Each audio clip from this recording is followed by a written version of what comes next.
Аскөк ұзақ уақыт бойы бүкіл Еуропада, Солтүстік Африкада және Азияда өсірілді. Азия осы шөптің отаны болып саналады. Аскөк дәмдеуші ретінде ежелгі Грекияда қолданылған және оның емдік агент ретінде қолданылады. Тұқымының майы косметика өндірісінде танымал элемент болды және болып қала береді. Ол хош иістендіргіш ретінде қосылады. Видеоны соңына дейін көріп, қазақша контентке қолдау білдіріп, каналға жазылып лайк басып белсенді болыңыздар. Сіздердің болмашы әрекеттеріңіз бізге шабыт береді.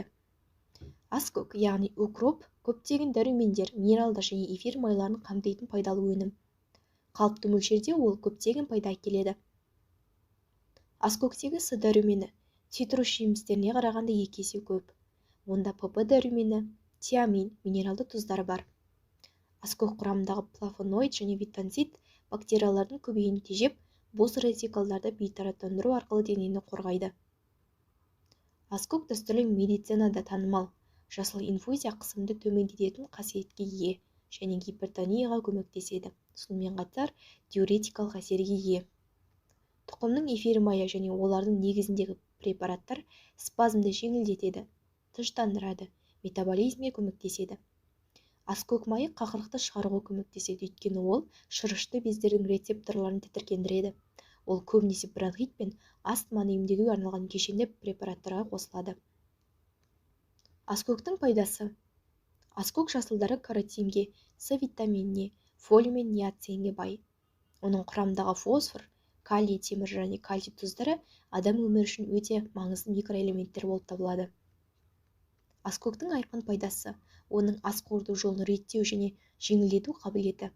Ас қорыту бездерін ынталандыруға мүмкіндік береді, тәбетті жақсартады және ағзадағы метаболитикалық процестерді қалыпқа келтіреді. Және ол жүрек қан тамыр жүйесінің қызметін жақсартады. Қан қысымын төмендетеді. Сонымен қатар хлоретикалық, диуретикалық қасиетке ие, цистит пен бүйрек ауруларының белгілерін жеңілдетеді. Сондай-ақ аскөк жасылдарын жеу ұйқысыздықтан арылуға көмектеседі, бас ауруларын азайтады. Оның жапырақтары мен тұқымдары никотин мен аскорбин қышқылына бай, ол үлкен пайда әкеледі. Аскөк әртүрлі шайлар, инфузиялар, дәрі-дәрмектердің негізгі табиғи ингредиенттерінің бірі болып табылады. Аскөк негізінде нәрестелерге арналған көптеген танымал препараттарды дайындайды. Соның арқасында нәрестелердің шектері қалыпқа келеді. Ол жөнінде аскөк суы. Дәрігерлер сусынды профилактикалық емдеу құралы ретінде тұтынуды ұсынады. Табиғи антиоксидант аскөк суы әдетте нәрестелерге іштің кебуін жеңілдету үшін тағайындалады. Бірақ оның үлкен пайдасын дәрігерлер басқа жағдаяттармен де түсіндіреді.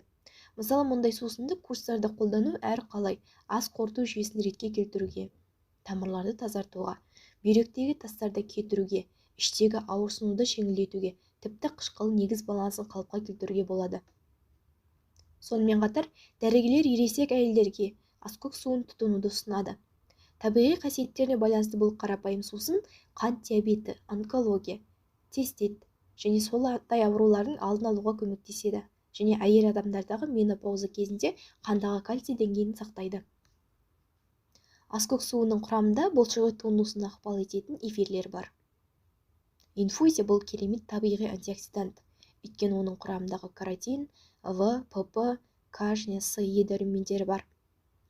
Сонымен қатар құрамында темір, мыс, марганец, мырыш, фосфор бар.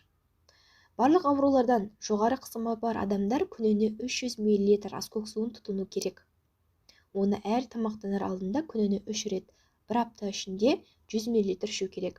Содан кейін аптасына 2-3 реттен бір ай қайталайды.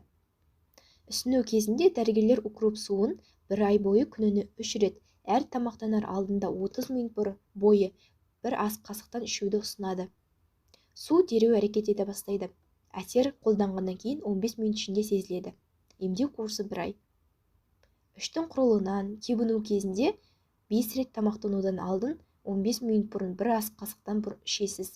Максималды әсерге 30 минуттан кейін қол жеткізесіз. Қолдану курсы 3 күн. Ал қабыну кезінде аскөк суын күніне 10 ретке дейін ішіңіз. Аскөк, яғни укроп суы ішек құрттарына, микробтарға қарсы қақырық түсіретін әсерге ие. Аскөк дәнінің эфир майлары антибактериялық, жел айдайтын, қабынуға қарсы көмектеседі. Қандай жағдайларда нәрестеге аскөк суы қажет? Балалардағы коликтің нақты себебі әлі анықталған жоқ. Сонымен қатар оларға дәрі табылған жоқ. Бүгінгі таңда басым теория баланың ішектерінің жетілмегендігінің проблемасы деп аталды. Нәрестенің ішектері туылғаннан кейін мүлдем стерильді. Сондықтан ана сүтінің алғашқы жұтылуынан оны пайдалы микрофлорамен толтыру процесі басталады. Онсыз нәрестенің тамағын қорыту өте қиын, ал ішектің өзі әлі дұрыс жұмыс істей алмайды. Сондықтан 1 айдан 3-4 айға дейін балалардың көпшілігінде колик пайда болады. Іш кебу, газ жоғарылайды. Жаңа туылған нәрестелерге арналған аскөк суы бұл ұзақ уақыт бойы дәлелденген құрал. Ол ауыр газдарды жоюға және ас қорыту процесін реттеуге көмектеседі. Ол кәдімгі аскөктен немесе көбінесе жабайы аскөктен тағайындалады. Бірақ жапырақтардан емес, тұқымдардан немесе эфир майынан. Кез келген нұсқада құрал емдік қасиеттерінің сенімді жиынтығына ие. Аскөк суы тағы не істей алады?